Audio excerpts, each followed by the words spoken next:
Solo backpacking is one of the most liberating and empowering experiences I know of.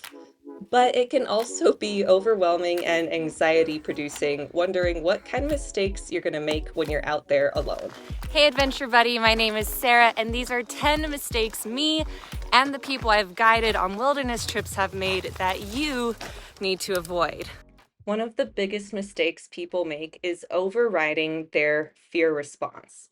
When you're alone, it's really important you listen to anything that comes up, whether it's in your body, a change in weather, or a creepy person on the trail. When you're stressed or panicking, stop. S.T.O.P. Stop. And if I'm being honest with you, the reason I'm sitting is because I just needed to do it because it's taking me longer to film than I thought. The sun's going down. I started getting stressed. So before I make a rash decision or, trip because I'm in a stressed state, I need to sit down, think, observe, plan. You can never use this tool enough. Don't leap out of your comfort zone. Just make it bigger. Practice in a familiar or friendly place. I remember my first solo backpacking trip was here in Hawaii. It was a place Okay.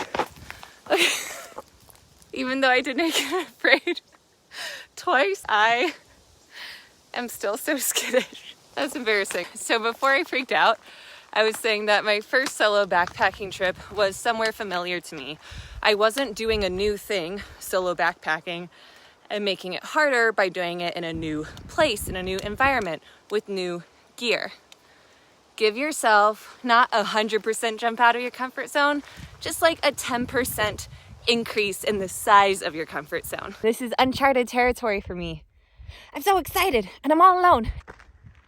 Now, just because you're doing solo backpacking doesn't mean you need to stay solo. Don't get me wrong, there are some weirdos on the trail. Like me? But most people are looking out for one another. And I'm going to tell you about the people that aren't looking out for you in a moment. Big part of why I put off solo backpacking for so long is I was genuinely just really afraid of being murdered or, just being in uncomfortable situations, especially because I don't know if you guys have noticed this. I'm a girl.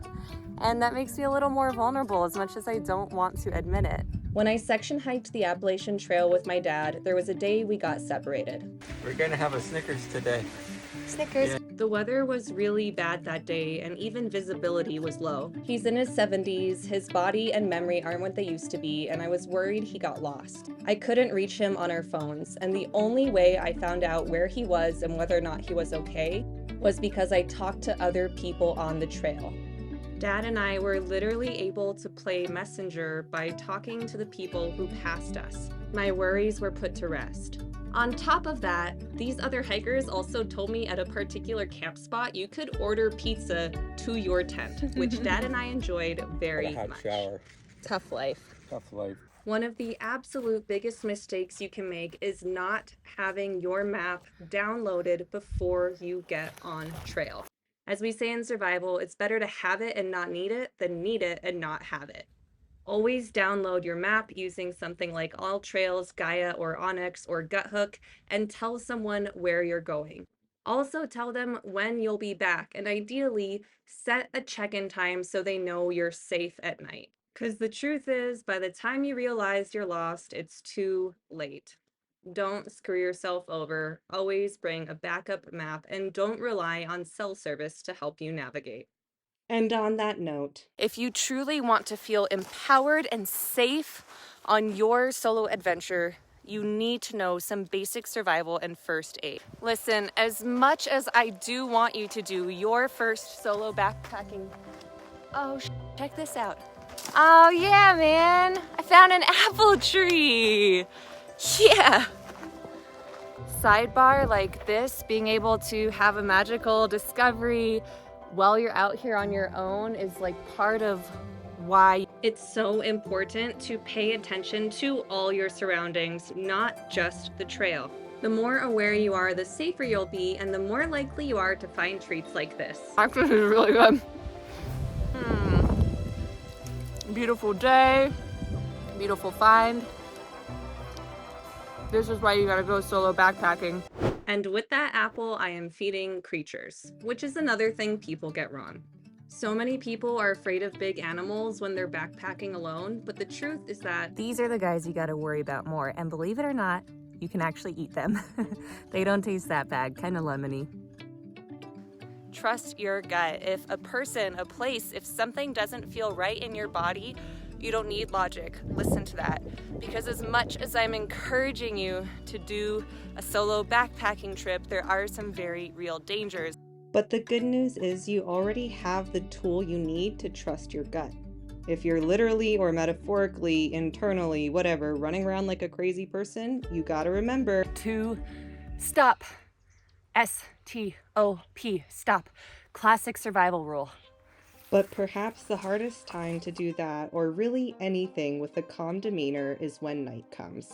And the biggest mistake people make is not preparing for nighttime. First of all, it's really easy to underestimate how quickly it gets dark. If you don't have your headlamp, your tent, your things ready, by the time it's dark, you'll be scrambling and you're more likely to trip and put yourself in a panic state. And I'm not just talking about your camp, I'm talking about your physical body, making sure you're ready for the temperature changes. Especially in the desert like I'm in now, you can experience a 30-degree change in temperature overnight. So obviously this is not my sleeping bag. I'm not in the tent at night. It's 9 a.m. But there are a few things I started doing in the daytime to help myself prepare for the nighttime. For example, sounds get really scary. So I would close my eyes and let myself become sensitive to sound. Believe it or not, giving myself this practice and adjustment is one of the biggest game changers I've experienced in the wild.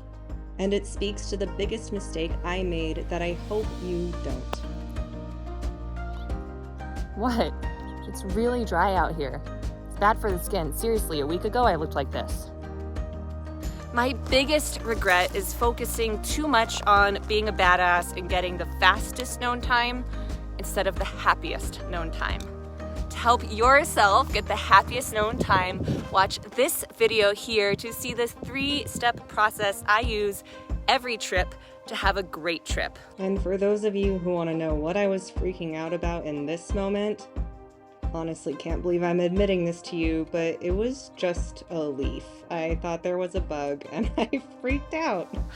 That's embarrassing. I wonder if I'll leave that in the edit. Oof.